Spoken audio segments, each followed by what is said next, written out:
What's up, guys? So I told you that I wouldn't be doing a live segment today, and that's true. This isn't live. I've recorded this in advance. I'm actually not in the office today, and don't bother me, all right? I'm doing something for myself today. I think I've earned it. It is 7:05 p.m. Let's get down to business.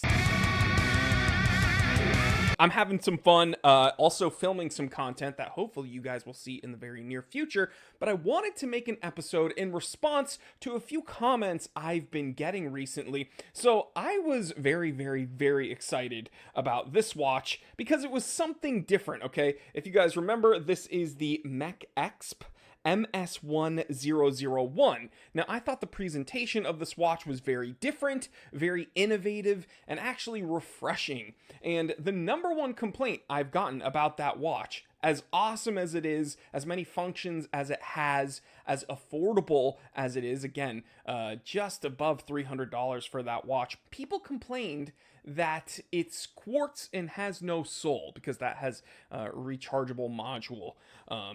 And here's the thing. I'm not making this episode defending that watch specifically, but hear me out. 9 times out of 10, if you see me, I'm wearing this watch, okay? Seiko Tuna with the 7C46 movement. Or you will catch me wearing one of these, a G-Shock, another electronic module. And I have a feeling that the people who are saying, oh, it has no soul, blah, blah, blah, a lot of them are just messing around. A lot of them are just, I don't want to say playing devil's advocate, but they're being a bit hyperbolic. And a lot of people that complain about quartz still have some form of battery powered watch in their collection. But I have 10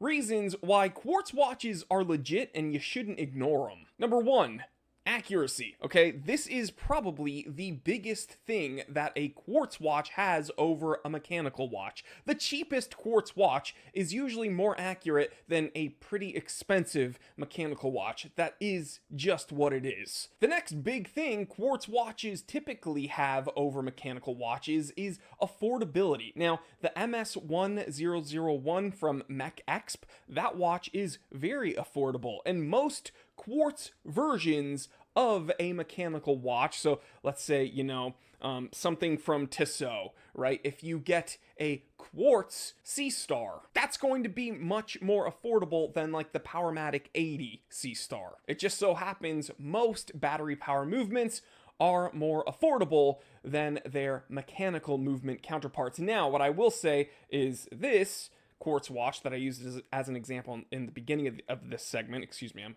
a little bit tongue-tied right now, that's not super duper affordable. The 7C46 high torque quartz movement is actually fairly pricey. That watch is over $1,000, but what I will say is still this quartz tuna is less expensive than like the spring drive tuna that they make. That has a downgraded, well, not really downgraded, it just has a non-decorated Grand Seiko automatic movement in that watch. So that's obviously going to be even more expensive than my high torque quartz. Next thing quartz watches have that mechanical watches don't is pretty low maintenance, okay? And I'm someone who will advocate for, I don't want to say I will rally against maintenance intervals, but I don't believe the hype that maintenance, you gotta send your watch in every 5 months, but no one's actually saying that. But I am one to not service my watches as regularly as I should, and I think it's fine. But guess what? I never service my quartz watches because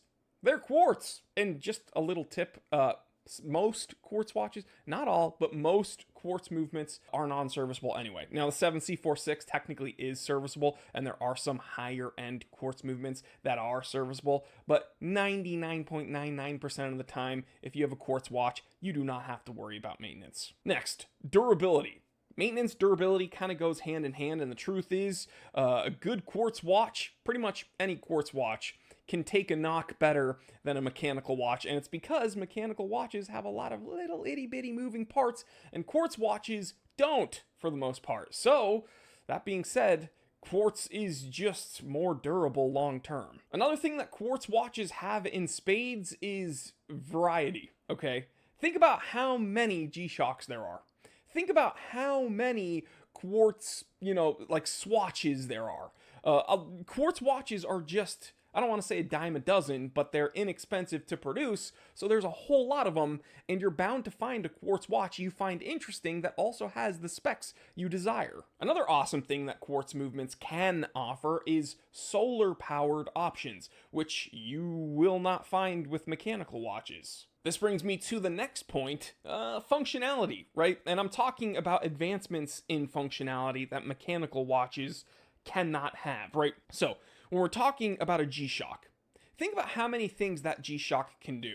A lot of them have GPS, a lot of them can tether to your phone, a lot of them have, digital thermometers, digital compasses, emergency SOS systems.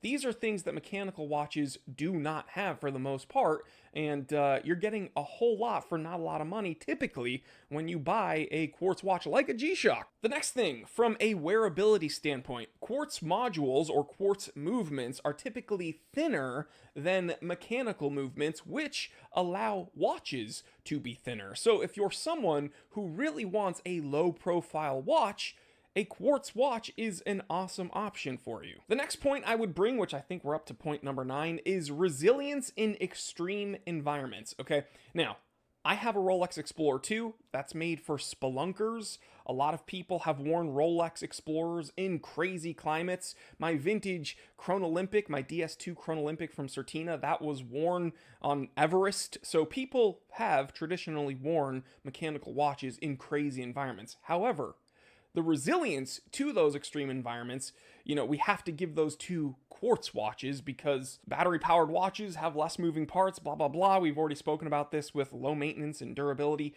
Resilience against extreme environments has to go to quartz. Actually, really quick before we move on from that point, extreme environments doesn't just mean hot and cold. We're also talking about extreme pressure and high altitude, things that do actually affect mechanical watches, affect quartz watches much less. Okay, now let's move on. The 10th and final point I want to bring up when it comes to quartz watches and why you shouldn't count them out is that if you have the money to spend, there are a lot of very high-end, very impressive luxury models that are quartz. I mean, Grand Seiko is famous for their incredible and beautiful quartz movements. So if you're someone that wants to spend money on a very expensive hoity-toity wristwatch, but you want all the things that quartz has to offer, do some research, probably look at Grand Seiko, and there's going to be something for you. So while I'm not the biggest advocate for quartz watches, I'll only wear quartz, the truth is, quartz watches are really cool,